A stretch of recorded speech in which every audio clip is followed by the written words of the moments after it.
Today, at the Crossroads, the DFA daily to the 10th of September 2021.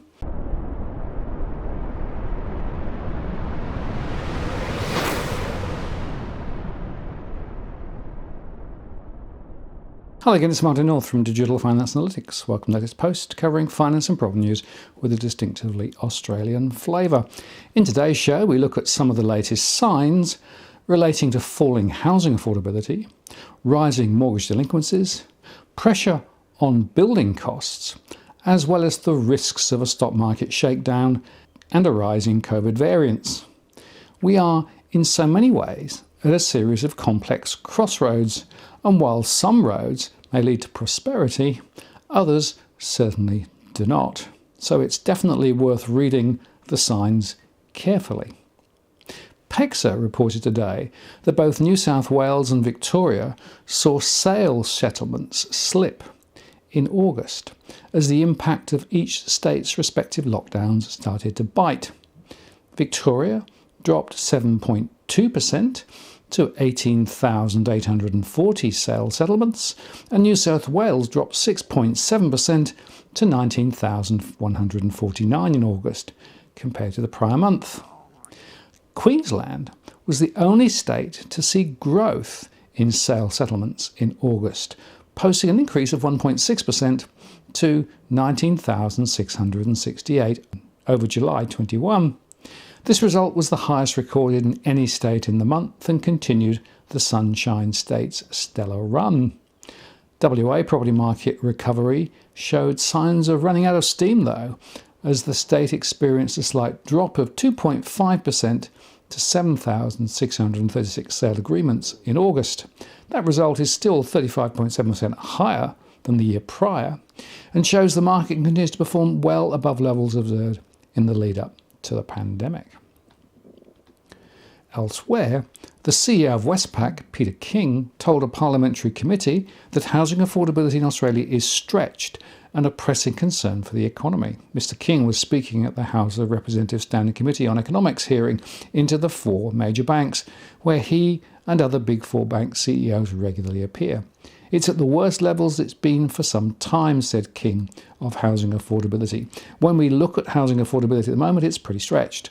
All asset prices have gone up with low interest rates and plenty of money in the economy. We still got more demand than supply, so that's pushing prices up. NAB's CEO Ross McEwen also addressed the issue, describing his bank's major concern about how the upward trend of house prices in Australia would eventually make home ownership difficult for Australians. And the CEOs of CBA and NZ will also appear before the committee in separate hearings in September. In the opening submission to the committee, the Westpac CEO also laid bare the scale of mortgage deferrals that his bank is currently dealing with. Currently, we have $2.75 billion worth of mortgages with repayment deferrals. To give this number some context, total deferrals last time peaked at $55 billion, read the statement. In small business loans, total deferrals are $70 million, compared to a peak of $10 billion last time. Small businesses are showing particular resilience. Some have pivoted or evolved their operations and supply chains so that they can better withstand lockdowns, he said. Now, Fitch Ratings reported that Australia's 30-day plus mortgage arrears rose by 9 basis points to 1.14 in the second quarter of 2021, largely as a result of a small subset of transactions with high payment deferrals at March 31. That's according to Fitch Ratings' latest Income RMBS index report. This data doesn't include the effects of more recent lockdowns in Sydney and the state of New South Wales, which started on the 26th of June, and Melbourne and Victoria, which started on the 15th of July. But Fitch expects a significantly lower take-up of loan deferrals this year than in 2020, as lenders have narrower criteria to access the program. During the 2020 lockdowns, loan deferrals peaked at 7.9%. Fitch expects deferrals to be less than 1% this year, assuming lockdowns are eased by the end of October. Deferral programs were positive for mortgage arrears in 2020, and Fitch expects similar effects in the second half of 21. The recovery in home prices remained strong in the second quarter, with Australia's 8 capital cities recording the highest quarterly increases in more than a decade of 6.2%. Prices rose by 12.4% year over year, as all capital cities registered growth, 6 at double digits, Fitch said. And they expect price rises to slow throughout the rest of 2021 due to increasing affordability constraints. Fitch expects losses from the sale of collateral property to stay low due to a recovering economy and strong home price growth. Conditional prepayment rates for non-bank transactions at 27.2% remained higher than those issued by banks, most likely due to borrowers refinancing at lower fixed interest rates. Now, the increasing cost of building materials is jeopardising first home buyers' finances in New Zealand, according to a Radio New Zealand story, and I think it mirrors what's going on here too. The rapid rise in the price of materials such as bricks, timber and steel of up to 50% in the past year is pressurising builders to invoke escalation clauses within so-called fixed-price contracts, they said. A lawyer warns that there is no such thing as a fixed-price contract and buyers need to be beware. Master Builders is warning companies not to remove clauses in contracts that allow them to raise prices even after signing a deal. For example, Lucy McPherson, 25, and her partner Ben Boderick signed up in July for a $545,000 build yet to begin in Selwyn near Christchurch. They thought that by going rural, they had got a good deal on a 4-bedroom house and land package, but already the price has risen by $7,000 and the sleepless nights have kicked in. You just don't know what to do, McPherson, who works in marketing, said. If what they end up paying breaches a cap of $550,000, they will not only have to pay the extra, but will also lose their Home Start grant. I just can't imagine having to finish your first home and then turn around and pay back not only extra costs that you didn't know were going to pop up, but also that Home Start grant, which is such a big help to first-time buyers like ourselves, she said.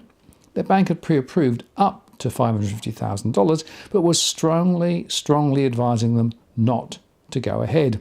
They gave us the very stern warning that they have seen many cases like this that have spiralled out of control, cases where cost overruns have hit $60,000 plus, McPherson said. A mortgage broker told RNZ about 2 similar-sized overruns that she'd seen recently in Auckland. If someone came up to me today and said, "Oh, I'm a first-time buyer, should I build new?" I'd say absolutely not. Don't even bother, McPherson said. You'll have your head in the ground for months and months and months dealing with all the craziness at the moment. We absolutely regret putting money into KiwiSaver also, they said. The couple is eligible to get the maximum $20,000 Home Start grant due to pouring all their savings into KiwiSaver. Years and years ago, we were sold this idea of KiwiSaver and how wonderful it was to put all this money into it for years and you'd be all set to go and buy your first house. Now KiwiSaver has just a chokehold around your neck, she said. We absolutely regret putting money into KiwiSaver for that purpose. Their builder has told them that Registered Master Builders Association's advice to him weeks ago was not to offer a fixed price job. The Standard Master Builders contract has a provision covering price fluctuations, but builders have been known to remove it. Master Builders Association Chief Executive David Kelly has warned against that. We recommend builders exercise caution before removing those clauses given the current environment, Kelly said in a statement. Global disruption forcing up material costs was making it very difficult to determine exactly how much a build will cost. The key for builders is to communicate and be upfront and honest with their customers, provide realistic timelines and cost structures and talk openly about the risk. Then together you can manage this. However, Christchurch property lawyer Prue Miller said home buyers were bearing too much of the risk without realising it. She said she's even had to tell banks that the regular fixed-price contracts that they demanded from customers almost always allowed for cost adjustments. There is and has never been such a thing as a fixed-price residential build contract, she said. Previously, Miller would strike out any escalation clauses she came across and builders would never argue, but the goalposts were shifting. Now they certainly would argue, Kelly said. Buyers should talk to their builder and designer and be clear about their budget. McPherson has been told they can come in under $550,000 if they build only 2 or 3 bedrooms, not 4. But she worries that this would give the builder license to go up to the maximum of $550,000. There's kind of no protection. It's so uncertain. Months ago, we were being encouraged to build more houses, blah, blah, blah. Now, it's been made so hard.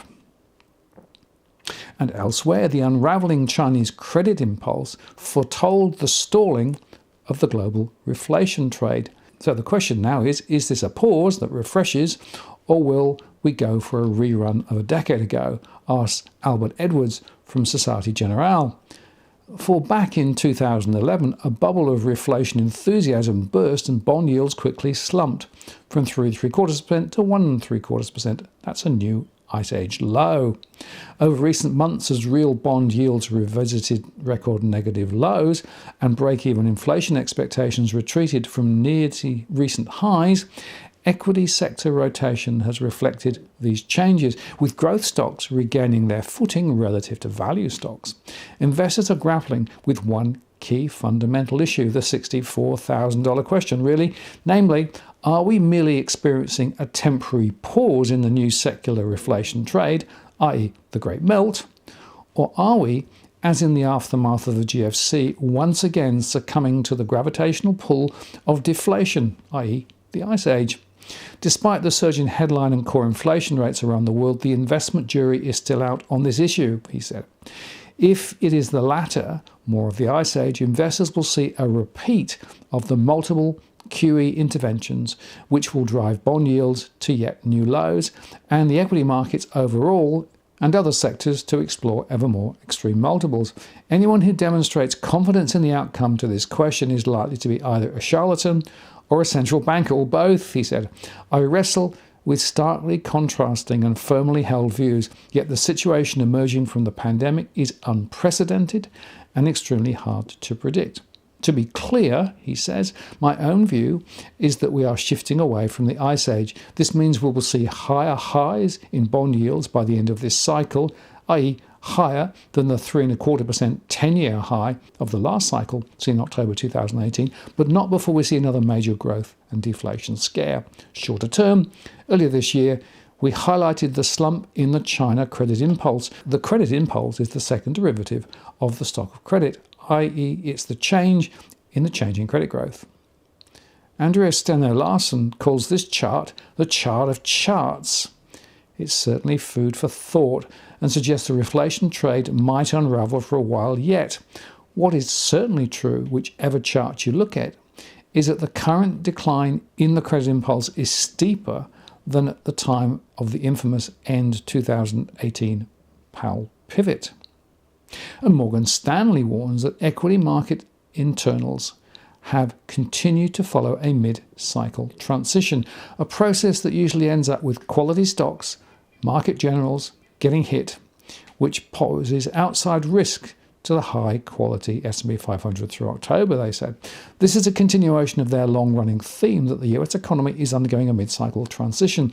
As part of this mid-cycle transition, several months ago, the bank urged clients to transition out of small caps and into quality stocks.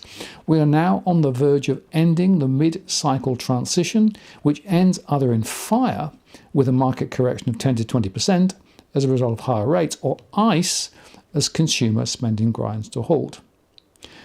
They said that, firstly, in September and October, this represents a tricky period for central bank communication, economic data and market technicals. The bank sees risks to both US equities and US bonds given current valuations, and as a result, Morgan Stanley is downgrading US stocks to underweight and global equities to equal weight. For the global economy, Morgan Stanley thinks that many current inflationary pressures are temporary, but the timing of peak inflation varies by region and country. On growth, the bank believes that we've passed the peak in activity, with August particularly weak in the US, but the end of the cycle is not nigh. In terms of rates, it will come as no surprise that Morgan Stanley thinks that core rates have bottomed and will move higher into the fourth quarter of 21 and into the second half of 22. After all, this is the biggest consensus trade across Wall Street, and is thus likely to be wrong. Central bank withdrawal of policy accommodation and near-term troughs in economic data should both help to push yields higher. And also, they think the US dollar will grind higher into the end of the year. And for equities, they warn that market internals have continued to follow a mid-cycle transition. That process usually ends with quality stocks getting hit, which poses outside risks to the high-quality S&P 500. Both FIRE, rates higher, and ICE, the growth slowdown is worse than expected, pose risks to a market that has barely derated year to date. We're going to have a period where data is going to be weak in September at the time when you have a heightened risk of Delta variant and schools reopening, adding that if the data does stay soft, the market valuations just haven't adjusted like other parts of the market have. Yet, JP Morgan saw retail investors as a key force behind recent gains, noting that they ploughed almost $30 billion of cash into US stocks and ETFs in July and August, the most in a 2-month period. And it is these retail investors whose performance has trounced that of hedge funds in the past 2 years that could also be the support pillar that keeps the market stable as long as easy money policies persist, at least according to JP Morgan. Retail investors have been buying stocks and equity funds at such a steady and strong pace that makes an equity correction looking rather unlikely, JP Morgan Global Strategies wrote recently. Whether the coming Fed policy changes retail investor attitudes towards equities remains to be seen. So far this year, retail investors have been buying stocks and equity funds at such a steady and strong pace that makes an equity correction look rather unlikely, adding that whether the upcoming Fed policy changes retail investor attitudes toward equities remains to be seen. So they conclude that the risk of an equity correction remains low. As such, monitoring this retail flow on a daily and weekly basis is key to the equity market outlook. And as Zero Hedge put it, since JP Morgan knows this, the Fed certainly knows this, even the smallest market hiccup will prompt a furious response from the Fed because we are now well beyond the point of no return, and Jerome Powell and company simply cannot afford even the smallest drop in stocks without risking a full-blown market meltdown. Hence the Crossroads. And here's another one from Goldman's.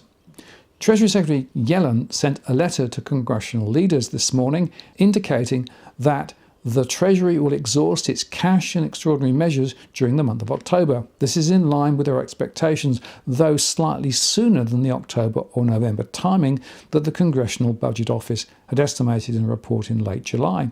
There are several ways the debt limit could play out. The most likely scenario is that Democratic leaders will attach a debt limit suspension to upcoming spending legislation to keep the federal government open past the end of the fiscal year, a continuing resolution, and to provide emergency disaster relief funding related to the fires in the western US and storm damage in the east and south. As 46 Senate Republicans have indicated they will block a debt limit increase, there's a good chance this strategy will not succeed. That said, passage of short-term debt limits may be possible as several Republican senators represent states affected by recent disasters. One option Republicans may consider would be to vote against the bill but decline to filibuster it, allowing it to pass with only 51 votes in the Senate. That would likely require unanimous Democratic support in that chamber, which is possible but not certain. If Senate Republicans block the spending bill later this month, Democratic leaders would then need to decide whether to force the issue and risk a partial federal government shutdown or to remove the debt limit suspension from the spending bill. If lawmakers end up in a stalemate, a government shutdown might follow, though we do not see this as the base case, they said. If they're unable to raise the debt limit as part of a spending bill, they might consider using the reconciliation process to pass it with only 51 votes. However, this faces two challenges. First, it's unclear whether all Senate Democrats would vote for a revised budget resolution that increases the debt limit by several $1 trillion. And if Democrats use the reconciliation process, Senate rules would probably allow them only to raise the debt limit by a specific dollar figure, which would lead to more politically problematic headlines, rather than suspend it for a period of time, which has become the norm over the past decade, as it does not lead to a specific dollar amount at the time of passage. Second, the current reconciliation process to pass as much as $3.5 trillion in new spending is already underway, with House committees already in the process of considering and passing their segments of the bill in committee. Revising the budget resolution, which governs that process, could interfere with consideration of that legislation, and it would likely take at least a couple of weeks, if not longer. If Democrats wait until the September 30 deadline to test support for a debt limit increase as part of the spending bill, they might not have sufficient time to go through all of the procedures necessary to revise the resolution before the debt limit deadline. And yet more Crossroads. Bloomberg says the proliferation of COVID-19 variants in Africa, partly attributed to the low rates of vaccination on the continent, could lead to vaccine-evading mutations that complicate attempts to end the pandemic, a group of 112 African and 25 international organisations have said. A study of genomics from 33 African nations and 2 overseas territories published in the journal Science on Thursday track the evolution of the pandemic across the continent and the emergence of a number of so-called variants of concern and variants of interest. One of these, beta, spread around the globe earlier this year and rendered some vaccines partially ineffective. The slow rollout of vaccines in most African countries creates an environment in which the virus can replicate and evolve, the organisation said. This will almost certainly produce additional VOCs, any of which could derail the global fight against COVID-19. While more than half of the population of the US and over 60% of the people living in the European Union are fully vaccinated, just 3.2% of Africa's 1.2 billion people have been fully dosed. That's resulted in a severe third wave of infections in many countries and the emergence of a new variant in South Africa known as C12. The study showed that COVID-19 was introduced into most African nations from Europe, and in turn the continent has exported the variant it spawned back to European countries. Different strains of the virus spread around the continent, mainly from South Africa, Nigeria and Kenya, 3 of the African countries with the strongest links to the wider world. The beta variant, identified in South Africa in December, quickly raced as far north as the Democratic Republic of Congo, mostly likely along the road and rail routes that connect the country's ports with the subcontinent, the study said. The research is the first major output by Africa's leading scientists in an effort to increase the continent's ability to produce and analyse genomic data. 2 variants of West Africa and East Africa, known as B1525 and A231, need to be contained, it said. There is strong evidence that both of these VOIs are rising in frequency in the region where they have been detected, which suggests that they may possess higher fitness than other variants, the scientist said. Although more focused research on the biological properties of these VOIs is needed to confirm whether they could be considered VOCs, it would be prudent to assume the worst. The study was done in cooperation with the World Health Organization and the Africa Centre for Disease Control and Prevention. If the virus keeps evolving on the African continent, this will become a global problem, said a professor who helped put the study together and who runs gene sequencing institutions at 2 South African universities. It is our moral duty to try to protect Africa and the world. And finally, President Joe Biden said he'd order all executive branch employees, federal contractors and millions of healthcare workers to be vaccinated against the coronavirus, and that his administration would issue rules requiring large private employers to mandate shots or testing. The new measures were Biden's response to a resurgent COVID-19 pandemic driven by the Delta variant of the virus and by tens of millions of Americans who have refused to be vaccinated. Federal employees who don't comply could be dismissed, the administration said, and private employers might be fined. Biden also delivered some of his harshest criticism yet of the 25% of US adults who've so far not been inoculated, saying that they're dragging out the pandemic that has claimed more than 650,000 lives in the US.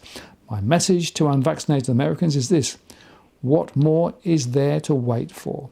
What more do you need to see, he said. We've been patient, but our patience is wearing thin, and your refusal has cost us all. So please do the right thing. His latest plan, the president said, would combat those blocking public health and also protects our economy and will make our kids safer in schools. The directive marks a significant hardening of the administration's position on vaccine mandates amid the surge by the Delta variant that threatens to overwhelm hospitals in parts of the US.